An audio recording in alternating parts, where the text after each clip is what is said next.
When an empath finally goes quiet, the first emotional reaction an avoidant often feels is not heartbreak but relief. The pressure seems to drop.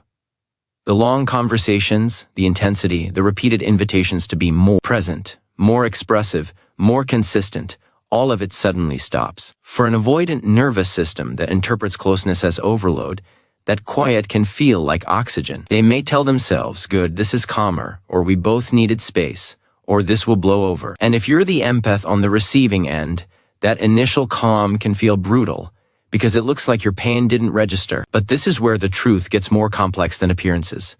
An empath's silence is rarely casual. It is usually the final chapter of a long internal battle. Empaths don't go quiet because they stop loving. They go quiet because they finally stopped abandoning themselves. They have tried to explain, to reassure, to repair, to carry the connection when the other person went numb. They have offered second chances that were really fourth and fifth chances. They have stayed in emotional uncertainty longer than their nervous system could tolerate. So when an empath becomes quiet, it isn't a pause for attention.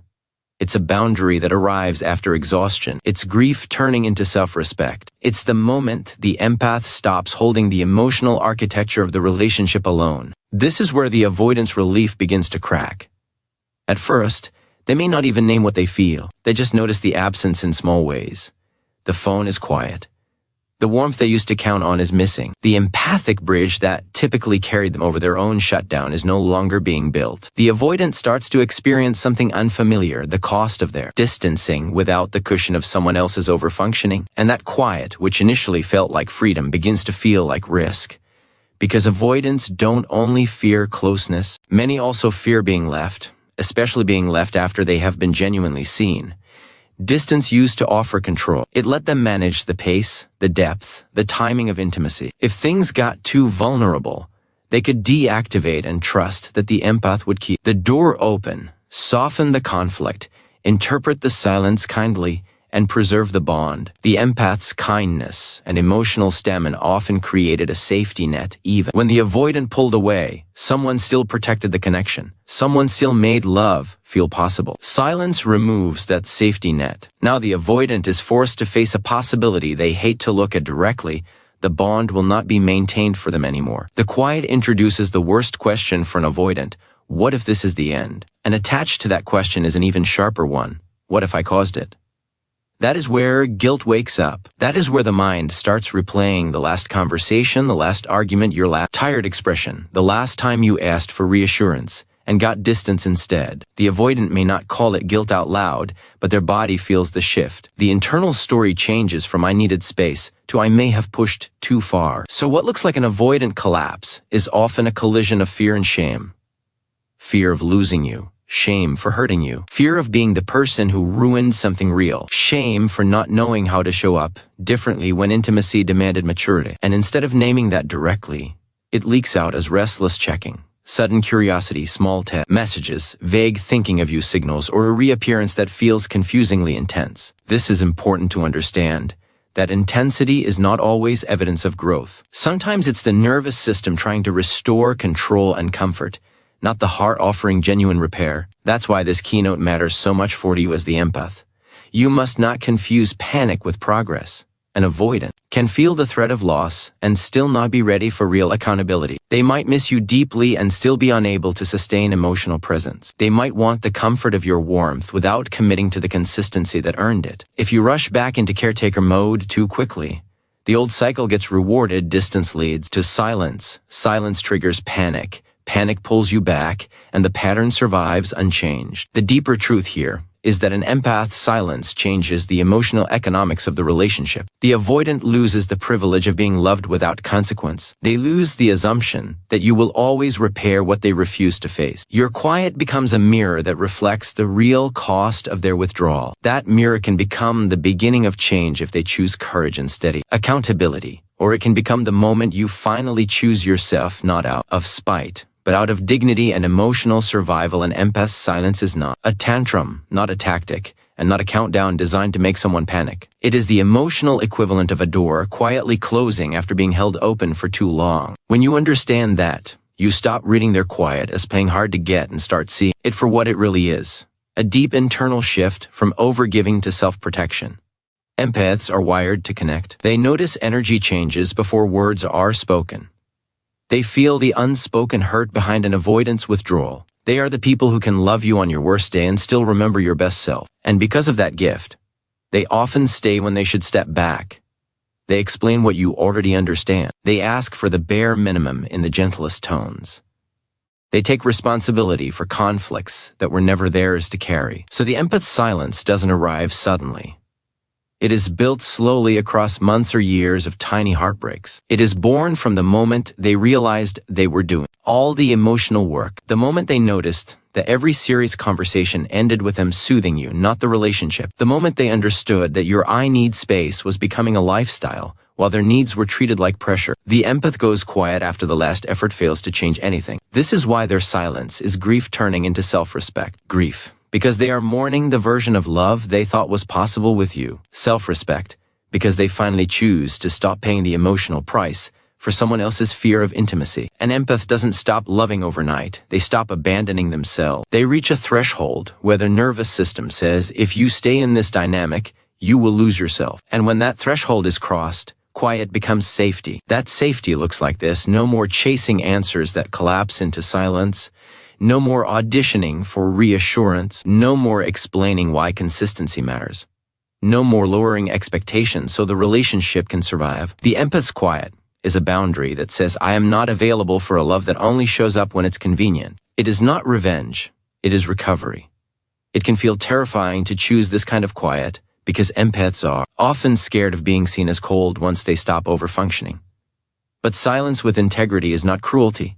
It is a reset. It is you refusing to keep training someone that love requires you to shrink. It is you protecting the tender parts of yourself that were stretched too thin. When an empath goes silent, they are not demanding proof of love. They are demanding a healthier structure for love. If you are the empath, this is a sacred moment for you. Because your silence isn't empty. It is filled with clarity. It is filled with the realization that love without emotional reciprocity compounds pain. It is filled with the truth that being understanding does not mean being optional. It is filled with the decision to stop carrying someone's nervous system at the expense of your own peace. And if you are dealing with an avoidant, your silence is the only language that can protect you when words have been ignored. You don't need to dramatize your exit. You don't need to chase an apology from someone who can't tolerate accountability. Your quiet itself is the message. I have felt the cost of this dynamic long enough. This is also why an empath's silence is one of the most honest signals in relationship psychology. It means the empath has started to detach from fantasy and attach to reality. They no longer confuse potential with partnership. They no longer mistake emotional chemistry for emotional safety. They are no longer negotiating with inconsistency. The bond may still exist in their heart, but they have stopped feeding a cycle that hurts them. That internal shift is powerful because it changes the rules. The empath stops rewarding withdrawal with pursuit. They stop translating neglect into they're just scared.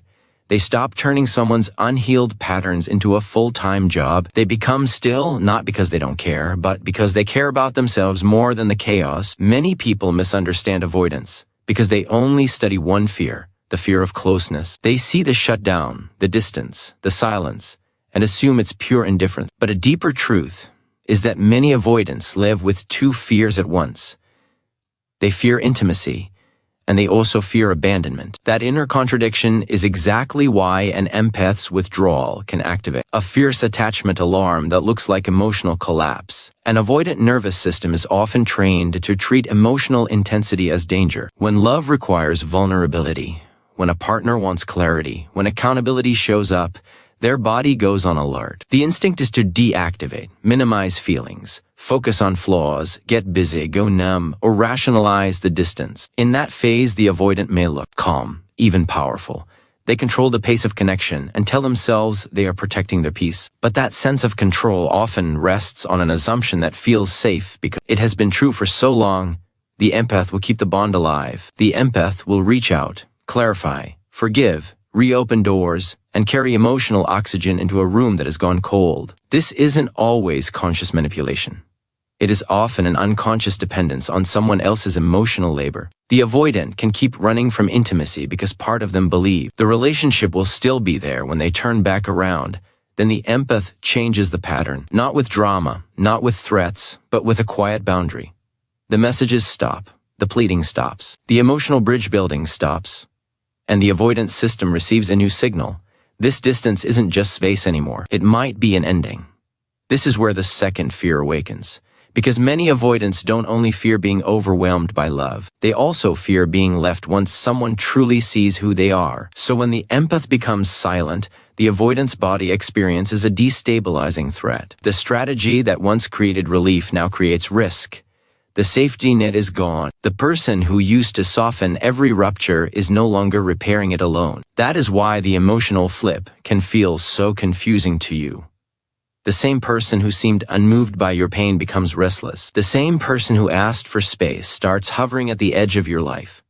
They check their phone more. They revisit old memories with a sharp ache. They wonder whether you have moved on, whether they have finally pushed too far. They may send small messages that are less about love and more about testing whether access still exists. They may suddenly want to talk, not because they have fully grown, but because the alarm of loss is blaring. In simple terms, your silence removes their illusion of control. An avoidant can handle closeness by running, but when you stop chasing, running no longer produces calm. It produces consequence. And when a survival strategy fails, the nervous system can panic. The heart that was locked behind defenses begins to leak emotion through cracks in the armor. Sometimes it shows up as insomnia, anxiety, impulsive reach-outs, or an urgent need to restore connection before it disappears for good. This is also why their return can feel intense, even tender, but still be unreliable. Panic can create a temporary version of closeness. Fear of loss can briefly override fear of intimacy, but short-term intensity is not the same as long-term emotional capacity. An avoidant can miss you deeply and still not be able to sustain consistent, accountable love once the immediate threat of separation fades. So your power here is discernment. Do not measure progress by the volume of their feelings in a crisis. Measure it by the steadiness of their behavior when the crisis is gone. Can they communicate before disappearing? Can they name their impact without excuses? Can they tolerate your needs without framing them as pressure? Can they stay present when repair is uncomfortable? And can they keep showing up when they are no longer afraid you will walk away tomorrow? Because if the only time they move toward you is when they feel you slipping away, you are not witnessing secure love yet.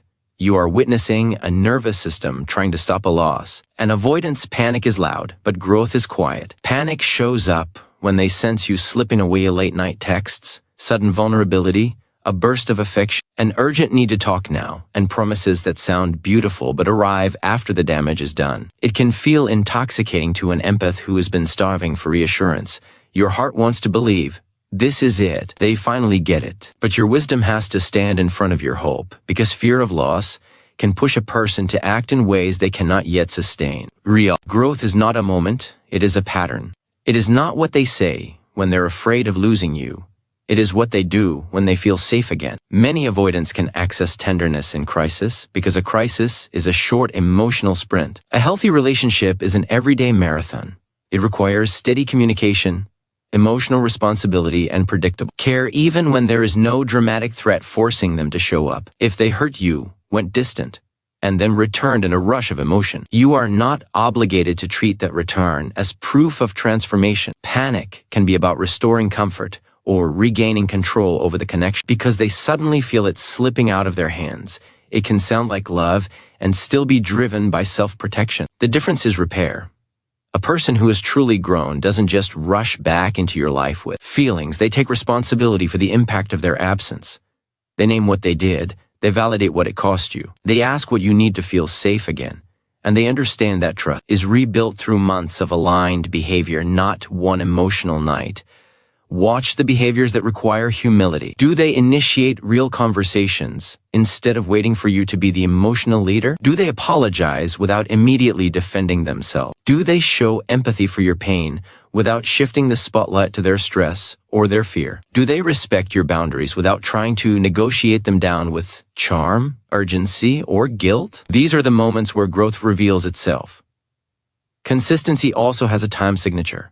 Anyone can be attentive for a week. Anyone can be sweet when fear is fresh. Growth becomes visible when their effort survives normal life busy schedules, emotional friction, minor misunderstanding, your standards, your need for clarity, and the quiet ordinary moments where commitment is tested. Notice whether they remain steady after the first romantic surge fades, whether they can tolerate your needs without retreating or punishing you with silence. Do they still communicate when they feel overwhelmed? Do they still show up when you ask for a hard talk? Not a surface-level check-in. Accountability is not a performance. It is a lifestyle.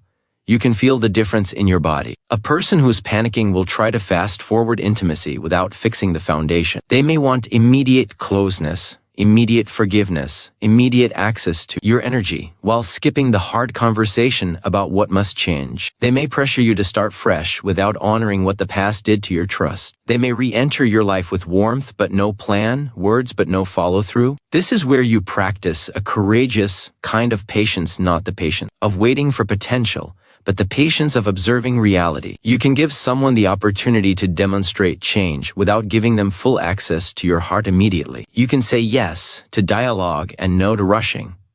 The goal is to protect your nervous system from being re-injured by the same cycle. So if they return, hold a simple, sober filter. Are they clearer than before? Are they more consistent than before? Are they willing to repair without you carrying the emotional labor? Are they showing up even when you are not chasing? Are they building trust through repeated actions rather than emotional speeches? If those answers are uncertain, then what you're seeing may be fear of loss, not readiness for love. The most powerful upgrade you can make is this.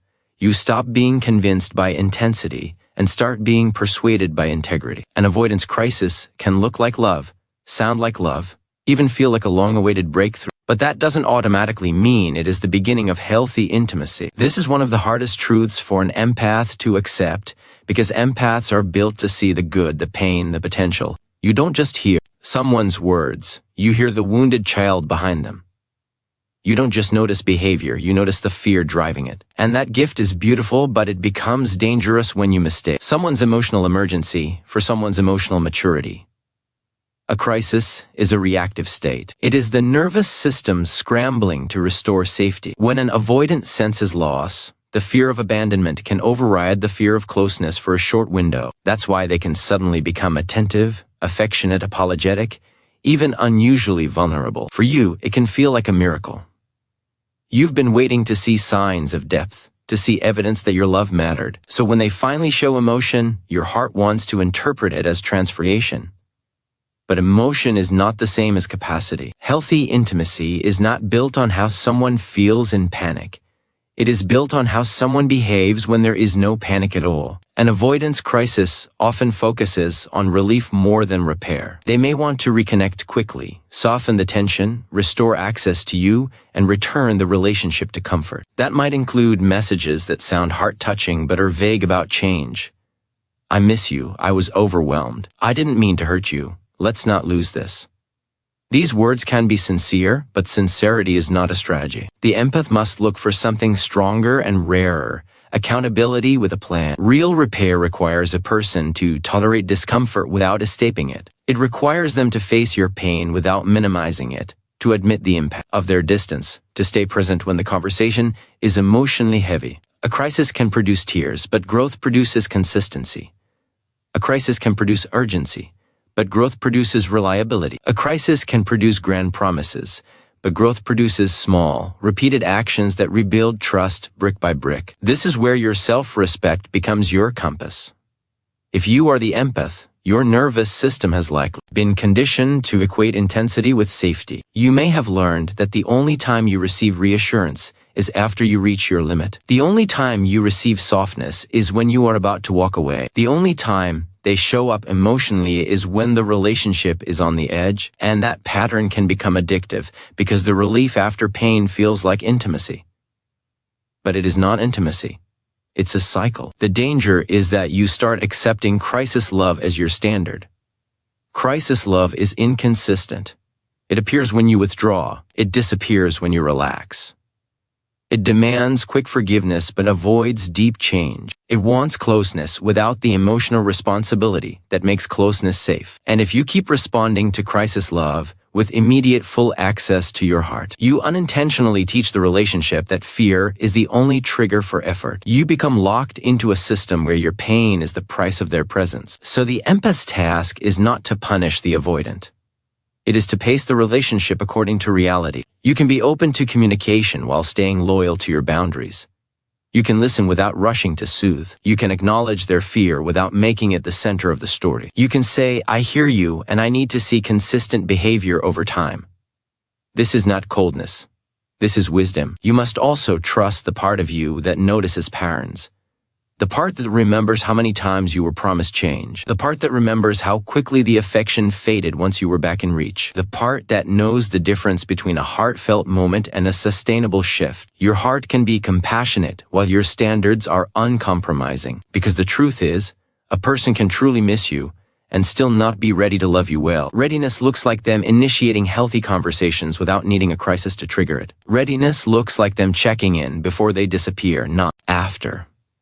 Readiness looks like them respecting your boundaries without trying to negotiate you out of them. Readiness looks like them naming what they did, acknowledging what it cost you, and staying steady long enough for your nervous system to actually believe the change. If you don't see that steadiness, what you may be witnessing is not growth but fear, and fear is not a reliable foundation for love. The empath who learns this doesn't become bitter. They become discerning. They stop choosing potential over peace. They stop confusing emotional spikes with emotional safety. They stop donating their heart to anyone who only becomes tender when the risk of losing them becomes real. The healthiest outcome in this dynamic is not the avoidance collapse, it is your rise, because your life cannot be built on someone else's panic. When an avoidant finally feels the consequences of your silence, they may show up with sudden emotion, urgent messages, soft words, and a fear you can almost hear between the lines. That moment can feel validating, like proof that your love mattered, but your healing cannot depend on a crisis in someone else's nervous system. Rising means you step out of the role of emotional rescuer and stop carrying the relationship on your back. Empaths often love so deeply that they start treating love like work, explaining what should be obvious, forgive what should be corrected, and staying in uncertainty because they can sense the wounded parts of the other person. But love is not meant to be a one-person infrastructure. When you rise, you stop interpreting emotional absence as a challenge you must solve, and you stop translating inconsistency into potential. You recognize the pattern for what it is: closeness, discomfort, withdrawal, your pursuit. They're temporary relief. And you decide your heart is not a revolving door. Your standards become clearer than your hope. You stop falling in love with what they might become if they heal one day, and you start paying attention to what your nervous system is experiencing right now. Do you feel calm and chosen, or do you feel alert, anxious, and constantly bracing for the next cold shift? Your body is not being dramatic. It is collecting evidence. Rising means you trust that evidence. You stop gaslighting yourself into endurance. You stop shrinking your needs to fit into someone else's fear of intimacy. You start choosing emotional safety as a non-negotiable, not a luxury you earn after suffering long enough. Your boundaries become simple, steady, and non-performative. Instead of asking for reassurance 10 different ways, you say the truth once with calm clarity. I want consistency. I want respectful communication. I'm open to repair, but I'm not open to repeating the same emotional cycle. If someone takes space after hurting you, you don't chase them into accountability. You let their choices speak while you protect your peace.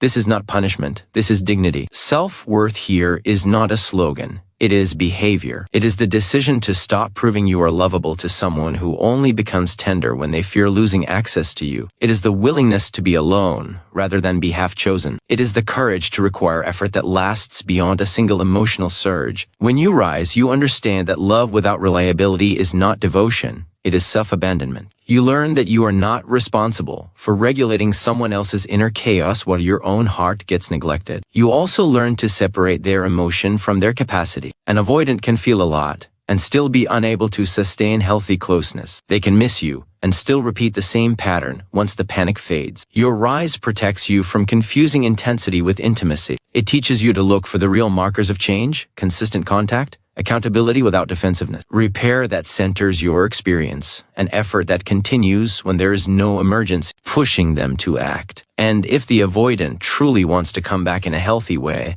your rise is what creates the only path that can work. They are not returning to the version of you who will absorb the impact and call it love. They are returning to someone who moves slowly, who watches behavior more than words, and who allows trust to be rebuilt brick by brick. Your rise does not close the door to love. It closes the door to chaos disguised as love. It is the moment you stop asking, will they choose me, and start living as someone who has already chosen herself or himself. That shift changes everything, because now your love is not an endless resource they can access when they are lonely, guilty, or afraid. Your love becomes a space of mutual respect where presence is required, accountability is expected, and your peace is protected. This is what freedom looks like for an empath.